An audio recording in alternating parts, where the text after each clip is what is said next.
ক্যাপশনটা এই কারণে দিলাম যে ডক্টর মোহাম্মদ ইউনূসের যে সিদ্ধান্ত বা ওনার সরকারের এই সিদ্ধান্তে নিশ্চিত ঘুম হারাম হয়ে যাবে আসিফ, নাহিদ, মাহফুজ, সার্জিস, হাসনাত, আবু বাকের, হান্নান, মাসুদ এই লেভেলের যারা খেলোয়াড় আছেন তাদের অনেকেরই।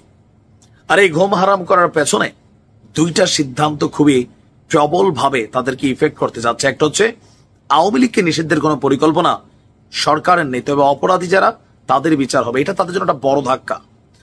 এই ধাক্কার পরপর আরেক ধাক্কা আসতেছে যে এনসিপি এই স্বল্প সময়ে রাজনৈতিক দল গঠনের আগে এবং পরে বাংলাদেশের প্রত্যেকটা বড় যে রাজনৈতিক দল আছে, বিশেষ করে বিএনপি, তাদেরকে যথেষ্ট খোঁচাই ফেলছে। আপনি ফেসবুকে এখন যখন দেখবেন সমন্বয়কদের যে কোনো পোস্টে ১,৫০০ ৫,০০০ কমেন্ট হোক, এর মধ্যে 30% 40% কমেন্ট কিন্তু বিএনপি এবং জামাতের নেতাকর্মীদের আছে, বাকিগুলো আওয়ামী লীগের হয়তোবা হতে পারে। এখন কেন? ওই যে জনাব তারেক রহমান সহ বিএনপি সহ জনাব বেগম খালেদা জিয়ার বাসার সামনে থেকে একটা বালুর ট্রাক যে বিএনপি সরাতে পারে নাই, একটা ব্যানার ধরার জন্য 6 জন লোক পায় নাই, এরা যখন এই ধরনের অধ্যত্বপূর্ণ কথা বলছে, স্বাভাবিকভাবে বিএনপি বিষয়গুলোকে হজম করে নাই। এখন এদের পাওয়ারটা আনটিল কতক্ষণ? যতক্ষণ ডক্টর ইউনূস সরকারে আছেন। এটা মনে রাখেন, এরা নিজেরা যে এনসিপি কালকে মারামারি করছে, বৈষম্য বিরোধীদের সাথে এদের মারামারি হচ্ছে, এদেরকে মানুষ মারতেছে, বিভিন্ন জায়গায় নেতৃত্বের কারণে বিভাজন তৈরি করেছে, প্রাইভেটের মধ্যে বিভাজন হয়ে গেছে। এই জিনিসগুলা যখন ডক্টর ইউনূসের এই সরকার সরে যাবে, তখন আর সার্জিস চাইলে র্যাবের হেলিকপ্টার চড়তে পারবে না, সিট যতই খালি থাকুক। চাইলে এদের জন্য সরকারি বাস রিকুইজিশন করে এদের পার্টির প্রোগ্রামে আসবে না, চাইলে এদেরকে আর পেছন থেকে বড় লোকরা টাকা করে দেবে না। তখন এরার রাজনৈতিক কর্মকাণ্ডটা মুখ থুবড়ে পড়বে। আর এর মাঝখানে বড় ধাক্কা হচ্ছে আরেক সিদ্ধান্তে। ডক্টর মোহাম্মদ ইউনূস বলছেন যে এই অন্তর্বর্তী সরকার কোন দাবির প্রেক্ষিতে, কোন দাবি, আওয়ামী লীগের বিচারের দাবি হোক, শেখ হাসিনার বিচারের দাবি হোক, সংস্কারের দাবি হোক, অথবা আরো যে কোনো দাবি হোক, গণপরিষদ নির্বাচনের দাবি হোক, কোন দাবির প্রেক্ষিতে নির্বাচনকে বিলম্বিত না করে নির্ধারিত সময়ে নির্বাচন অনুষ্ঠানের অঙ্গীকার করেছে। তা আমরা ডক্টর ইউনূসের যে অঙ্গীকার দেখেছি যে ডিসেম্বরে তিনি নির্বাচন দিতে যাচ্ছেন। আর এই কথাগুলো গতকালকে বলছিলাম যে ডক্টর কমফোর্ট হিরোর নেতৃত্বে ইন্টারন্যাশনাল ক্রাইসিস গ্রুপের একটা প্রতিনিধি দলের সাথে তিনি বলেছেন। আর প্রধান উপদেষ্টার প্রেস উইং বলছে রাজনৈতিক দলগুলো যদি নির্বাচনের আগে সীমিত আকারে সংস্কার চায় তাহলে ডিসেম্বরে অনুষ্ঠিত হবে, বৃহত্তর চাইলে আগামী বছর জুনের মধ্যে। তবে বিএনপি, অন্যান্য দলগুলো সবাই ডিসেম্বর। ফাইনালি সেনাপ্রধানের সম্ভাব্য যে তারিখ দিয়েছেন ডিসেম্বর। সবকিছু মিলিয়ে ডিসেম্বর অথবা মার্চ ধরে রাখেন, জুন পর্যন্ত যাবে না। তো এই যে অল্প সময়ের মধ্যে এনসিপির রাজনৈতিক কর্মকাণ্ড সারা বাংলাদেশে তাদের দল গঠন কেমনে হবে? গতকালকে আমরা পটুয়াখালীতে যে দৃশ্যপট দেখেছি যে গত 7 মাস কারোর খোঁজ খবর নাই, এখন তারা রাজনৈতিক কর্মকাণ্ডে সেখানে যাচ্ছে।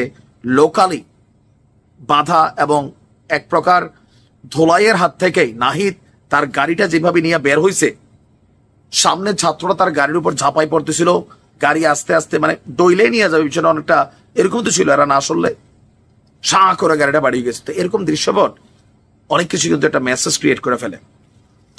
তিনি বলছেন যে এবারে নির্বাচন অবাধ এবং সুষ্ঠু হবে, কারণ নির্বাচনের তারিখ পরিবর্তনের কোনো কারণ ডক্টর ইউনূসের কাছে নেই। আর তিনি বলছেন যে আমরা যদি দেখি যে আচ্ছা, আরো অনেক বক্তব্য দিয়েছেন। তো নির্বাচন ইস্যুতে ফাইনালি আমরা যতটুকু বুঝতে পারছি যে এনসিপির বিভিন্ন কর্মকাণ্ডে সাংবাদিক ইলিয়াস এর সবচেয়ে বড় সাপোর্টার ছিলেন। আপনি দেখেন পিনাকিদা এখনো ধৈর্য হারায় নাই, টেকনিক্যালি অনেক কথা বলেন, সাংবাদিক ইলিয়াস কিন্তু এদের মানে মুখোশ খোলা শুরু করে দিচ্ছে। রাজনৈতিকভাবে এরা বিএনপির সামনে অনেক অসহায় বাচ্চা, শুধুমাত্র আওয়ামী লীগ ইস্যু ছাড়া, সংবিধান বলেন, সংস্কার বলেন, রাষ্ট্রপতি বলেন, 32 ভাঙ্গা ছাড়া অন্য কারো বাড়িঘর ভাঙা টাকা বলেন, বিএনপি নেতারা কেউ এটা পছন্দ করছে না। মব জাস্টিস পছন্দ করছেন। আপনি প্রত্যেকের কথা শুনছেন নিশ্চয়ই। জনাব তারেক রহমান খুবই ঠান্ডা মাথায় রাজনীতি করছেন। এটা ইজ কল্ড ম্যাচিউর পলিটিক্স। হাইকমান্ডের আপনি বক্তব্য দেখেন। তো আসিফ নাহিদের কপাল পড়লো। আমরা কেন বললাম, যদি উল্লেখযোগ্য সময় না পায়, এই স্বল্প সময়ে রাজনৈতিক পরিমণ্ডলে এনসিপি পিঠটা সোজা করে দাঁড়াইতে পারবে না। ইনভেস্টররা সরে যাবে। আওয়ামী লীগ যদি নির্বাচনে আসে, যদি না আসবেই, যে নমুনা আমি আওয়ামী লীগের যতটুকু চিনি, কৌশলগতভাবে তারা নির্বাচনে অংশগ্রহণ করবে। ডাজন্ট ফ্যাক্ট শেখ হাসিনা প্রধান নাকি অন্য কেউ, আওয়ামী লীগ মাঠে থাকতে চাইবে। আর অন্তর্বর্তী সরকারের কাজ হবে সবাইকে সমান লেভেল প্লেইং ফিল্ড দেওয়া। তো যদি লেভেল প্লেইং ফিল্ড মানে তফসিল ঘোষণা করে, তখন আপনি এনসিবির সমন্বয়ক আর আওয়ামী লীগের একজন সাধারণ যে কর্মী, তার মধ্যে কিন্তু আর পার্থক্য নাই। তখন মাঝে আরেকটা দৃশ্যপট তৈরি হবে।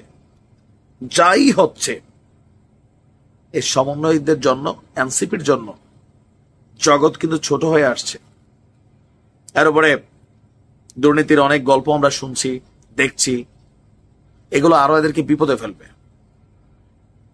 বিপ্লব অনেক সময় নেতাদেরকে খাইয়ে ফেলে।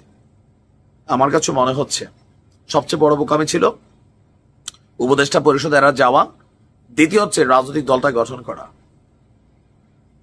এই দল গঠন না করলে সবাই এদেরকে ভালোবাসতো, মানে বিপরীত যে রাজনৈতিক দলগুলো আছে যারা ক্ষমতার কাছাকাছি যেতে চায়। দেখা যাক কি হয়। তবে কোথাও না কোথাও ডক্টর মোহাম্মদ ইউনূস সম্ভবত এদের প্রতি আস্থা হারিয়ে ফেলেছেন তাদের বিভিন্ন কর্মকাণ্ডে, এটাই মনে হচ্ছে। যার কারণে উনি বলছেন কোন দাবির প্রেক্ষিতে তিনি নির্বাচন পিছাবেন না। আর এই দলটাকে ক্ষমতায় যাইতে হলে ভাই 2-4-5 বছর এদের সময় লাগবে টিম তৈরি করতে। সারা বাংলাদেশে বিএনপি, আওয়ামী লীগ, জামাতের বিপরীতে গিয়া নির্বাচন করে আপনি রাষ্ট্র ক্ষমতায় যাবেন, এটা অসম্ভব ইস্যু। তারপরেও হইতেও পারে বাঙালি জাতির মন। দেখা যাক কি হয়। ভালো থাকুন।